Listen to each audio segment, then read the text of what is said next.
Uma das mais conhecidas interpretações da Páscoa é a da tradição cristã, responsável inclusive pelo feriado desta Sexta-feira Santa. Para encerrar a série que apresentamos durante esta semana, aproveitando a celebração da Páscoa, hoje estamos recebendo aqui no Hora da Notícia o arcebispo de Passo Fundo, Dom Rodolfo Weber. Seja muito bem-vindo ao PFTV. E a gente começa lhe perguntando de que forma o cristianismo interpreta, de uma maneira geral, a celebração da Páscoa. Em primeiro lugar, agradeço a oportunidade de estar aqui falando sobre esse tema. Lembrar que a Páscoa cristã, ela tem um significado bem objetivo, do qual desdobra tudo o que vem a seguir. Objetivamente falamos da morte e ressurreição de Jesus Cristo, né? Então, Páscoa é a ressurreição de Cristo. Então, esse é o dado objetivo, o fato histórico, que dá início ao que vem depois. E como também a vida espiritual, a religião tem um lado subjetivo, aí vem as interpretações, as vivências de cada pessoa. Porém, objetivamente, Páscoa é a ressurreição de Cristo. Este é o fato sobre o qual se constrói todo o edifício cristão.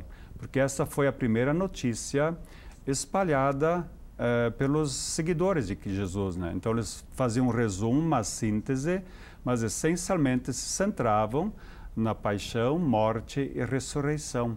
Então quando lemos os evangelhos, praticamente um terço descreve poucos dias da vida de Cristo, porque ali está o foco, o centro do cristianismo. Qual a principal reflexão que os cristãos podem fazer no dia da Sexta-feira Santa? Sexta-feira Santa lembra a morte, o processo de condenação de Cristo, a tortura e a sua execução. Então, Sexta-feira Santa lembra um justo, um inocente, como o livro dos Atos dos Apóstolos escreve, Jesus que passou pelo mundo só fazendo bem, é maltratado, é torturado, é debochado e, portanto, é morto. Como era morto um escravo. Como era a morte pior que havia, era alguém ser morto na cruz. Então, um fato tão chocante, humanamente, exige uma atitude de reflexão, de introspecção, de solidariedade com a dor. O senhor acredita que houve uma certa flexibilização com relação a práticas antigas? A cultura que se tinha na Sexta-feira Santa, 40 anos, 30 anos atrás, era maior do que os hábitos que os cristãos ainda mantêm no dia de hoje?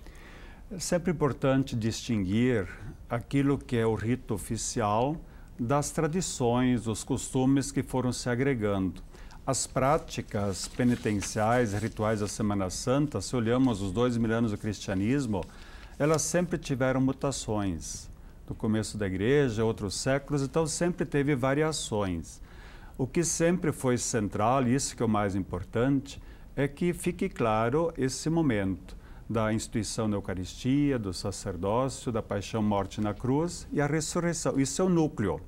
O modo como isso é vivido, vivenciado, isso muda conforme o contexto. Então, ao mesmo tempo que, às vezes, as tradições elas inserem elementos estranhos que dificultam o essencial, então, outras, às vezes, até minimizam a importância do fato. Então, não é isso que preocupa. Me preocupa mais é conseguir apresentar o núcleo. Por isso, não podemos ter os mesmos costumes hoje, como nos outros elementos não temos na dimensão religiosa.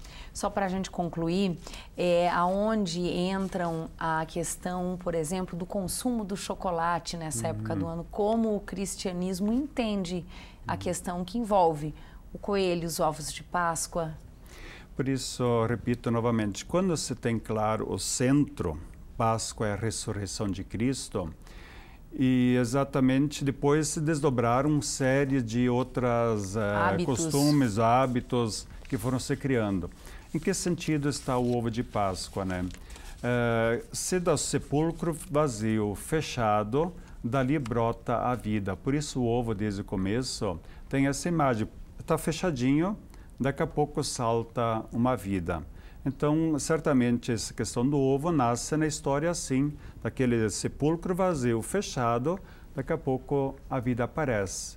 Então, olhando esses ovos de Páscoa nessa perspectiva, sem perder o essencial, eu não vejo maiores problemas, às vezes até fortalecem a mensagem principal. Perfeito. Olha, muito obrigada pelas informações, uma boa Páscoa para o senhor, um bom feriado também. Agradeço a oportunidade, Deus abençoe a todos e tenham todos uma santa e abençoada Páscoa. Obrigada mais uma vez.